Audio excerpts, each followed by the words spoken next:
Becky. Welcome to my channel. If you're new, if you're already subscribed to me, hey, I'm so glad you came back to hang out with me today. I'm sitting on my bedroom floor today, just super casual, on a Sunday, filming some videos for you guys. I just did my October plan with me that will probably go up before this video, but if it did, it's just been very recent. So make sure you check that out if you haven't already.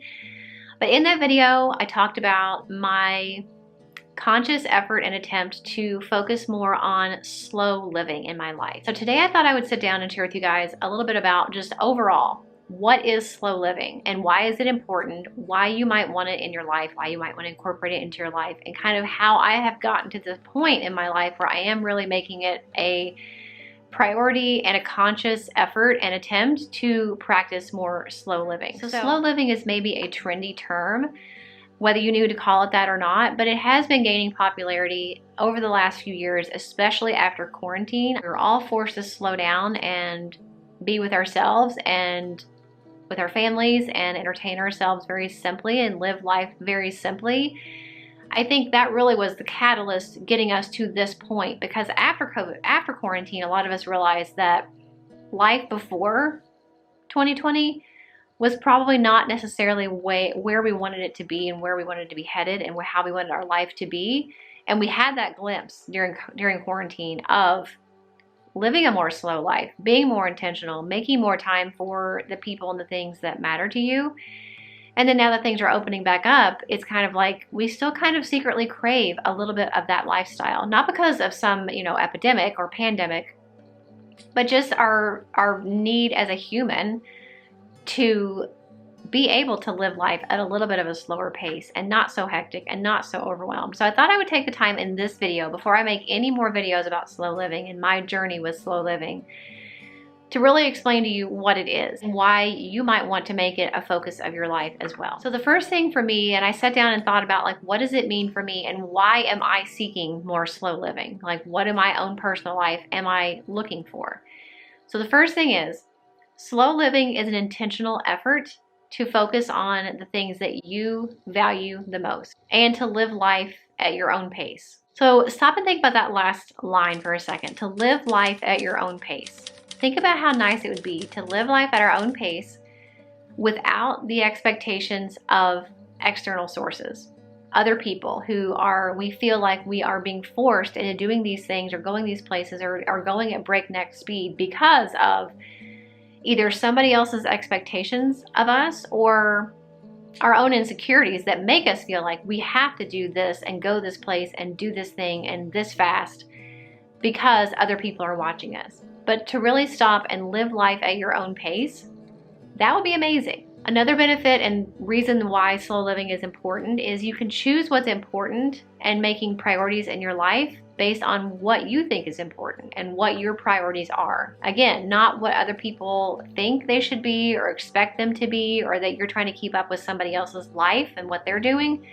but really choosing your own priorities and making more time for those things. And going along with that is protecting your time and protecting your priorities. And I love the word protect, because you do really have to fight for and protect those things that matter to you, your time and your priorities, because there's always going to be something or someone else that is going to try to change and prioritize those things for you. So if you're not setting your priorities and protecting your time, and you're letting other people dictate those things for you, then your life is never going to be your own, and you're always at the mercy of somebody else's schedule, somebody else's opinion of what you should and shouldn't be doing, somebody else's opinion of when you should and shouldn't be doing something, and how you should and shouldn't be spending your time. So I love the word protect there, to protect your time and protect your priorities. Slow living is also making choices that simplify your life and streamline your life and allow you to spend more time doing what you want with who you want. Slow living also makes opportunities for calm, peace, and rest, both mentally and physically. So if those are not reasons enough for you to maybe consider slowing down your life and making an effort to slow down your life, then I don't know what is, because all of that sounds pretty amazing to me. A huge part for me of practicing more slow living is to be more present and more aware of God and spending more time with Him.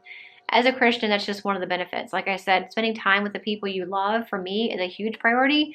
And just because God's not here in the physical sense doesn't mean that I still don't want to take the time and make the effort to spend more time with him, because I do want to do those things and I should be doing those things.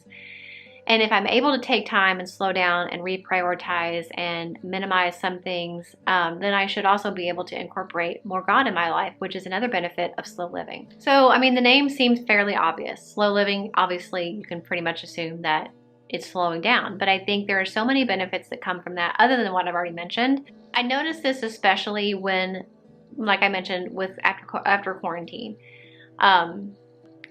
Honestly, my family and I, me and my 2 girls and my husband, with quarantine, we had to learn how to relive with each other and just to relive in general, because we had, you know, such busy lives. Even though we homeschool, you know, we still had a lot of places to go and things to do and people to see and obligations and things that we wanted to do and things we had to do. And then all that stopped. And it was like, what do we do with our time? What do we do with each other? And so that was a huge thing. And even though me and the girls are together a lot because we homeschool, and, you know, I've been a stay-at-home mom now for 19 years. Well, 18, I guess. I was staying home right before my oldest was born. But even though we already spent a lot of time together, it was a whole different experience, you know, cutting down to the basics of just you and your family. What do you do with that time? And obviously we couldn't really leave our houses. So what do we do around our house that, you know, we can focus on that? And then when things went back to normal and people started getting more schedules and places to go and stuff, I really did not want to give up all of that lifestyle, that slower lifestyle that we were forced to live during quarantine. I didn't want to give all that up, because it made me realize that prior to 2020, we were overly scheduled and we were too hectic and chaotic, and there wasn't as much time as there should be for us to be able to spend more time with each other, make family time more of a priority. And I feel like we were already decent about it, but I feel like we weren't good enough about it. And then also combine that with, as a parent, I mean, you know, having kids, they always say the days are long, but the years are short. And that is very, very true. And our oldest is 18, our youngest is 12.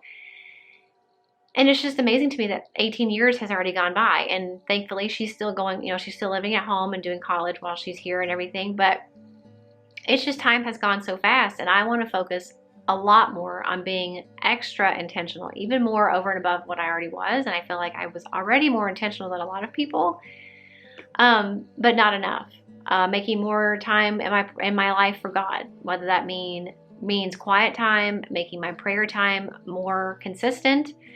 Maybe even volunteering at church is something that I'm kind of going in my head about, because I haven't really up to this point, because I'm very introverted, believe it or not. You know, so just so many things that have really forced me to this point, and I feel like it has forced a lot of people to this point. I feel like that's why this whole slow living mentality is becoming what it's becoming, because a lot of us realize, especially after 2020, that life is going way too fast. A lot of our priorities were not in the right place, and we were letting the world and culture and other people's opinions and perspectives dictate too much of what we did and too much of where we spent our time. So that's kind of this whole process for me in a nutshell. I filmed that other video a few weeks ago about some tips that you can do from the very beginning, like you can start right now to incorporate in your life to help you to slow down. And that's just the tip of the iceberg when it comes to that, but I think that video will be helpful, so I definitely recommend you check that out. I will link it for you. And then also going forward, I do plan on making more videos along this line, because like I said, it is a journey for me, and I like to share with you guys on my channel things that I'm going through or experiencing or learning. And I think that's one of the fun things about YouTube, is even though the algorithm doesn't like it, making videos that I want to make that are very reflective of my life, that I hope will encourage you guys in yours. So if you want to see more videos about slow living, then definitely give this video a thumbs up and let me know in the comments something that maybe you struggle with when it comes to scheduling your days. Do you feel overwhelmed? Do you feel like sometimes your time is not your own? Definitely let me know how you feel in the comments. I would love to hear from you guys, so that maybe I know we're kind of on the same page here with kind of wanting to slow things down, reprioritize, refocus, and be a lot more intentional with our lives, because it's the only one we've got. So if you guys want to leave me a comment and share with me in the comments, I would love to hear from you, and I'll see you in the next video. Bye.